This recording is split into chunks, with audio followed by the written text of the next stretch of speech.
Good morning class. Today we are going to discuss about cyclic structure of glucose. Students, आज हम लोग glucose के cyclic structure के बारे में डिस्कस करेंगे.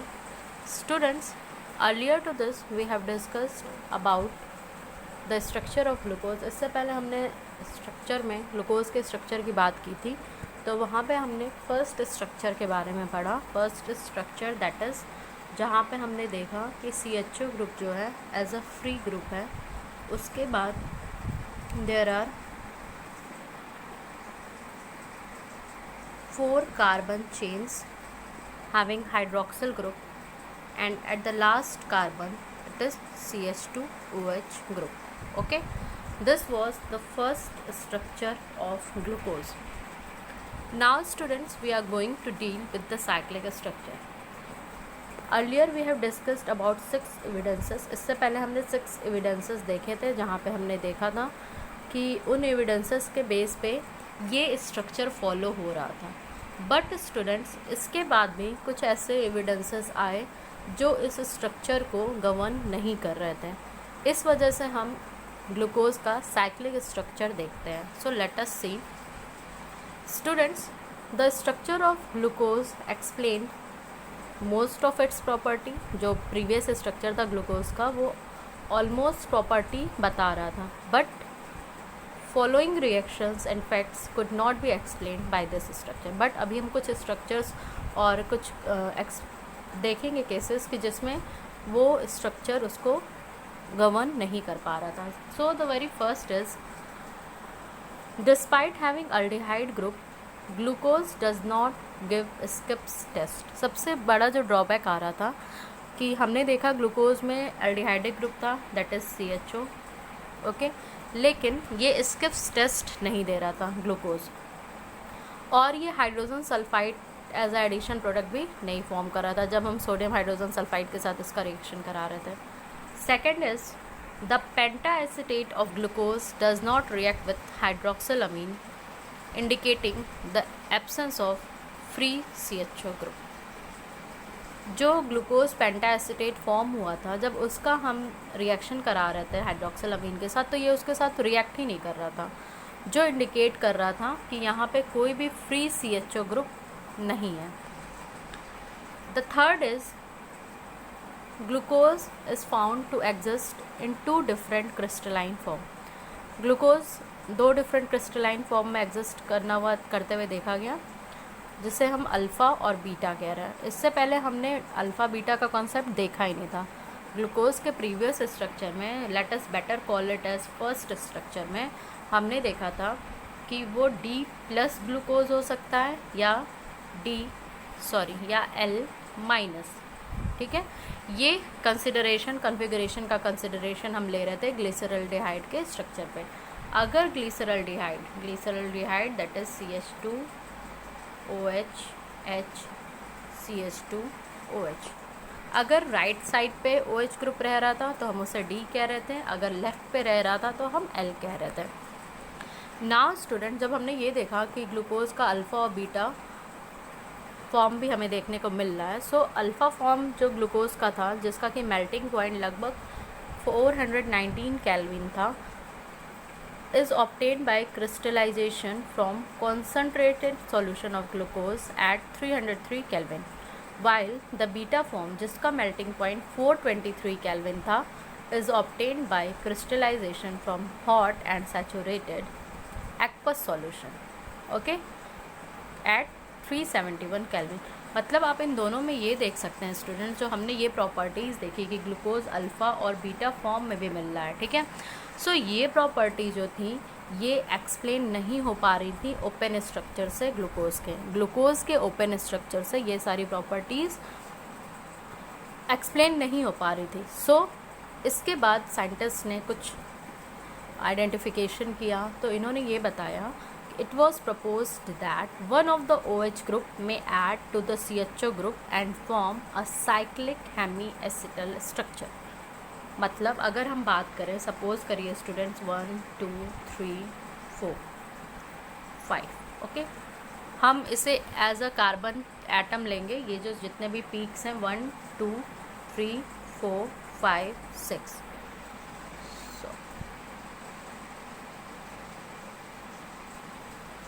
तो स्टूडेंट्स अगर हम टर्मिनल की बात करें, यहाँ पे CHO ग्रुप है, ठीक है, second carbon, third carbon, fourth carbon, fifth carbon.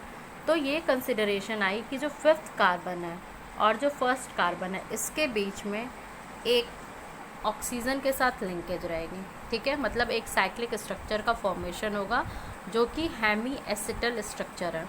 तो यहाँ पे ये जो O है ये क्या बना लेगा, ये एक साइक्लिक स्ट्रक्चर बनाएगा, ठीक है, जिसे हम कहते हैं हेमी एसिटल स्ट्रक्चर। तीसरी कंसिडरेशन जो रखी गई कि जो ग्लूकोज है वो 6 मेंबर्ड रिंग का फॉर्मेशन करेगा, जिसमें जो OH एटम है कार्बन 5 पे वो इन्वॉल्व होगा इन रिंग फॉर्मेशन, ओके। और इसकी वजह से हम क्या देखेंगे कि जो अब स्ट्रक्चर बनेगा ग्लूकोज का उसमें कोई CHO ग्रुप नहीं प्रेजेंट है, and also existence of glucose in 2 forms. और यहाँ पे क्या होगा, ग्लूकोज का 2 फॉर्म में एग्जिस्टेंस होगा, 2 form, that is alpha and beta. Let us see. Students आप यहाँ स्ट्रक्चर में देख सकते हैं, ये हमारा प्रीवियस स्ट्रक्चर था जिसे हम फर्स्ट स्ट्रक्चर कहते हैं, ओपन चेन स्ट्रक्चर, जहाँ पे टर्मिनल कार्बन पे टॉप वाले पे आपको CHO ग्रुप दिख रहा है। तो जो प्रपोजल रखे गए उसमें ये था कि जो फर्स्ट और फिफ्थ कार्बन है वो लिंक होगा ऑक्सीजन से और हेमी एसिटल स्ट्रक्चर का फॉर्मेशन करेगा, ठीक है। और अल्फ़ा और बीटा के कॉन्सेप्ट को भी यहाँ फुलफ़िल किया जा रहा था कि जो सेकंड नंबर पे कार्बन एटम है, ठीक है, सेकंड नंबर का कार्बन डिसाइड करता है कि whether it is alpha, whether it is first carbon decide करता है whether it is alpha, whether it is beta. मतलब जो ये स्ट्रक्चर है अगर हम इसे सेकंड माने और ये स्ट्रक्चर है अगर हम इसे थर्ड माने, ये दोनों आपस में क्या है, एनोमर। एनोमर कैसे हैं, जो फर्स्ट कार्बन है यहाँ पे OH राइट साइड में है, दिस इज़ अल्फ़ा, यहाँ पे OH लेफ्ट साइड में है, दैट इज़ बीटा। ये अल्फ़ा आइसोमर है, ये बीटा आइसोमर है, ठीक है। सो ये स्टूडेंट्स ग्लूकोज का साइक्लिक स्ट्रक्चर है, ठीक है, जिसे हेमी एसिटल स्ट्रक्चर कहा जाता है। यहाँ पे स्टूडेंट्स आप एक चीज़ देखेंगे कि फर्स्ट और फिफ्थ कार्बन एटम लिंक्ड हैं विद द ऑक्सीजन एटम, ठीक है, साइक्लिक स्ट्रक्चर बन रहा है। यहाँ पे जो 2 साइक्लिक हेमी एसिटल फॉर्म्स हैं ग्लूकोज के, वो कन्फिग्रेशन में डिफ़र कर रहे हैं हाइड्रोक्सिल ग्रुप के कार्बन 1 पे, इसको हम एनोमेरिक कार्बन भी कहते हैं, और ऐसे आइसोमर्स को हम क्या कहते हैं, एनोमर्स। कभी कभी आपको 1 और 2 मार्क्स में ऐसे क्वेश्चंस आ भी जाते हैं, व्हाट आर एनोमर्स, तो आप इनका स्ट्रक्चर इजीली बना सकते हैं। नाउ स्टूडेंट जो 6 मेंबर्ड साइक्लिक स्ट्रक्चर है ग्लूकोज का उसको पायरेनोज स्ट्रक्चर कहते हैं।